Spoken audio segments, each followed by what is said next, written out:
Hello everyone. Today we are going to study verbs expressing the present form. First, let's understand what tense is. The different forms of the verb that indicate the different times when an action takes place are called tenses of the verb.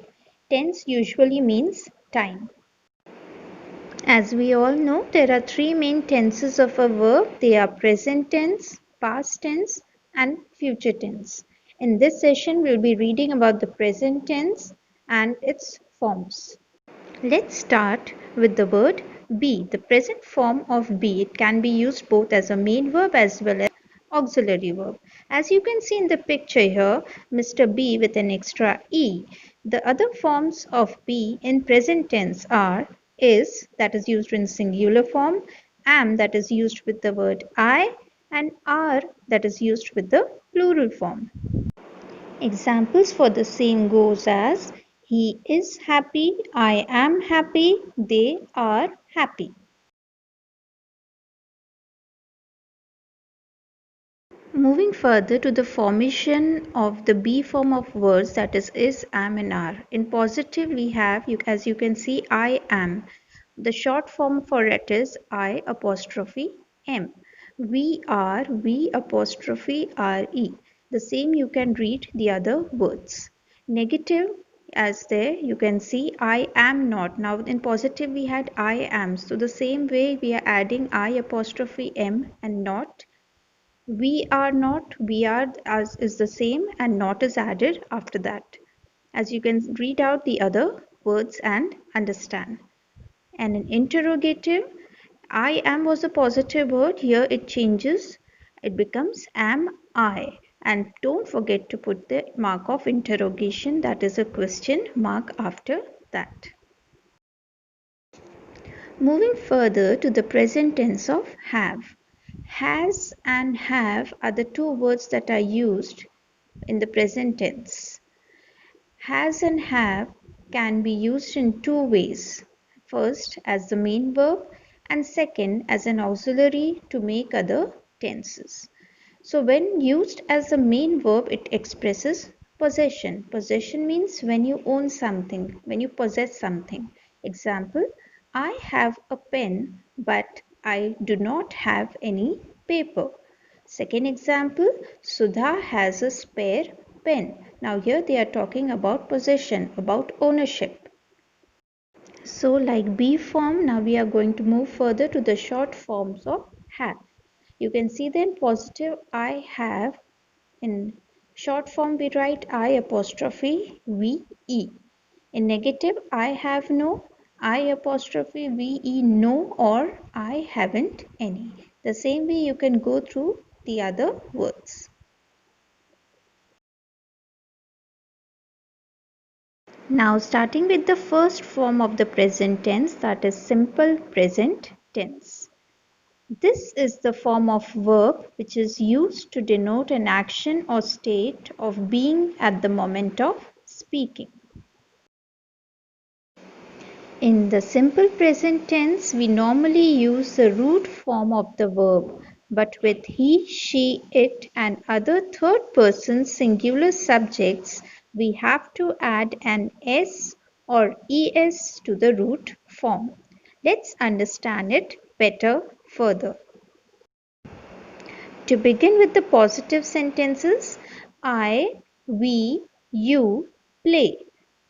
He, she, it plays. Why is plays used? Because it's the third person and it's in singular subject.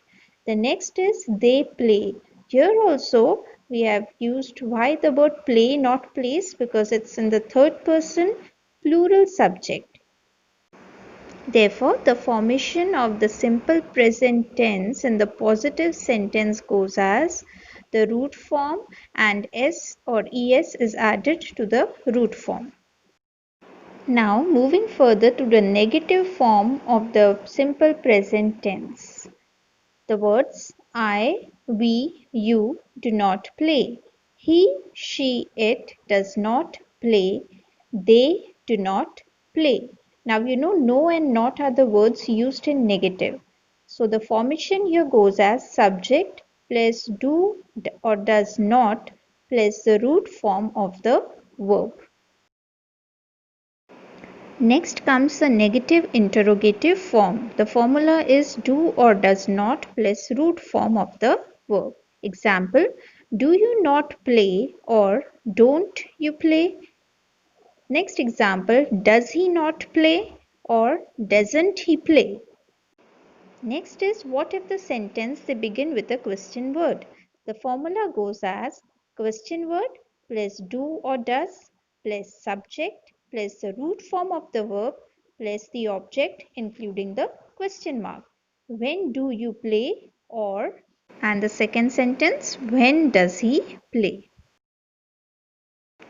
Now let's understand the use of simple present tense. The first one is the actions done as a matter of habit or actions done repeatedly.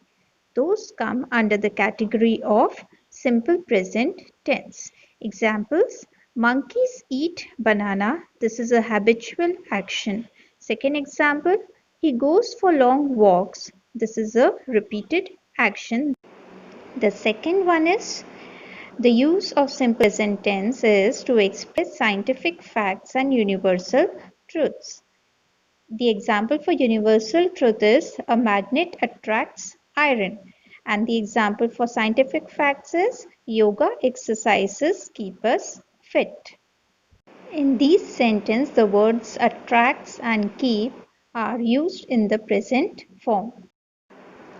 Coming to the third one, it's used in proverbs and sayings because they also represent universal truth.